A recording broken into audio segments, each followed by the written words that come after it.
जय गुरुदेव। आप सभी को प्रणाम। पुस्तक गायत्री मंत्र की विलक्षण शक्तियाँ में आज हम सभी पढ़ेंगे गायत्री मंत्र के परम सामर्थ्यवान 24 अक्षर।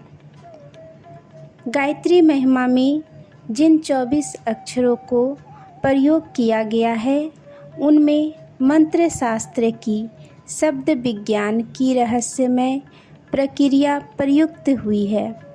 अर्थ की अभिलाषा के लिए इनसे भी सरल और भावपूर्ण शब्दों का प्रयोग हो सकता है।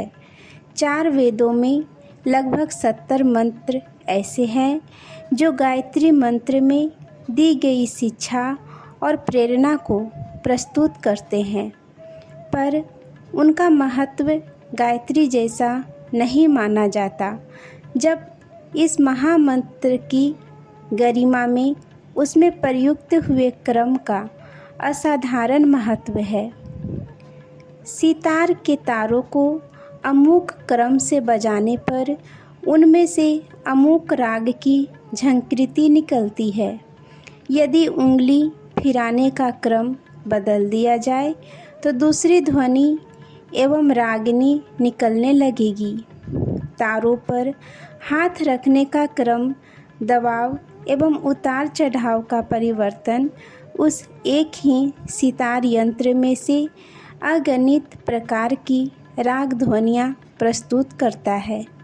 ठीक उसी प्रकार शब्दों का उच्चारण जिस क्रम एवं श्रृंखला से किया जाता है उसके अनुसार सूक्ष्म आकाश में, ईथर में विभिन्न प्रकार की ध्वनि लहरियाँ प्रादुर्भूत होती है। इनका स्पर्श मानव मस्तिष्क में अलग अलग से प्रभाव उत्पन्न करता है।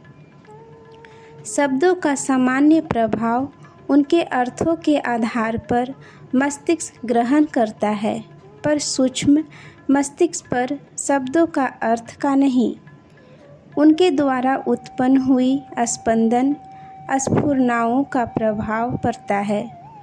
एक शब्द श्रृंखला के वाक्य को यदि उलट पुलट कर बोला जाए तो अर्थ में न रह जाएगा, केवल व्याकरण संबंधी अशुद्धि मानी जाएगी।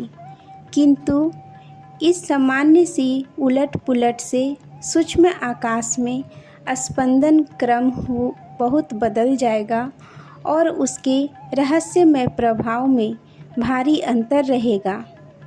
इस लक्षण को ध्यान में रखते हुए वेदों के निर्माता ने इस बात का पूरा ध्यान रखा है कि हर मंत्र में उसके अक्षर इस क्रम में संजोए जाएं जिससे वह शक्ति प्रखर स्तर पर प्रादुर्भूत हो सके, जिसके लिए उसकी रचना की गई है। मंत्र विज्ञान का सारा ढांचा इसी तथ्य पर खड़ा हुआ है। अर्थ न जानने पर भी मंत्र का अपना प्रभाव प्रस्तुत करते हैं। अधिकांश मंत्रों का अर्थ उनके प्रयोक्ता जानते भी नहीं और न उसकी आवश्यकता समझते हैं। अर्थ न जानने पर भी वे उतना ही प्रभाव प्रस्तुत करते हैं जितना कि अर्थ जानने पर। अर्थ का प्रभाव विचारना, शिक्षा एवं भावना की दृष्टि से अवश्य है, पर जहाँ प्रकृति के सूक्ष्म अंतराल में स्पंदन प्रक्रिया का वैज्ञानिक संबंध है, वहाँ शब्द का ठीक ढंग से उच्चारण करना भी अभीष्ट प्रयोजन को पूरा कर देता है। यहाँ यह नहीं कहा जा रहा है कि गायत्री का या दूसरे मंत्रों का अर्थ नहीं जाना जाए। जानने से शिक्षणात्मक एवं बौद्धिक लाभ भी हैं, पर यदि अर्थ विदित न हो तो भी शब्द शक्ति अपना वैज्ञानिक प्रयोजन अपने ढंग से पूरा करती ही रहेगी। यहाँ इतना भर कहा जा रहा है, यही तथ्य है जिसके आधार पर यज्ञ, अनुष्ठान एवं कर्म कांडों के अवसर पर प्रयुक्त हुए मंत्रों का अर्थ न जानने पर भी उस आयोजन में सम्मिलित नर नारी लाभान्वित होते हैं।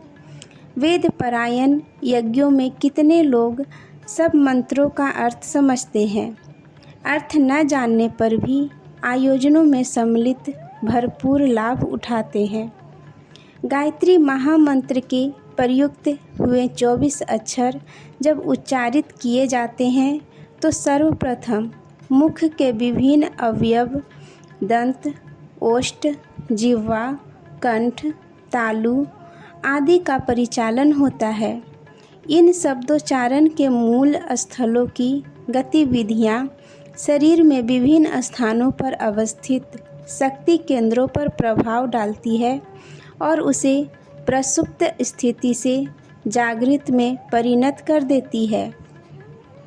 यहाँ हमें यह जानना होगा कि इस देवालय शरीर के विभिन्न भागों पर ऐसे शक्ति संस्थान बने हुए हैं जिन्हें ऋषि सिद्धियों का रत्न भंडार कहा जा सकता है। वे सामान्य व्यक्तियों के शरीरों में मूर्छित पड़े रहते हैं, इसलिए उनका जीवन पशु पंछियों एवं कीट पतंगों जैसा आहार, निद्रा, भय, मैथुन की जीवन प्रवृत्तियों तक सीमित रह जाता है।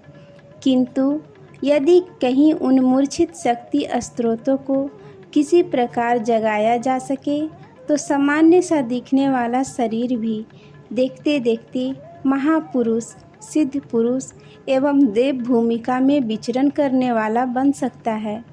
गायत्री मंत्र में प्रयुक्त अक्षरों का उच्चारण इन शक्ति कोशों को प्रभावित करता है और उसकी प्रसुप्त क्षमता को जागृत करके आत्मबल की संपन्नता से लाभान्वित करता है।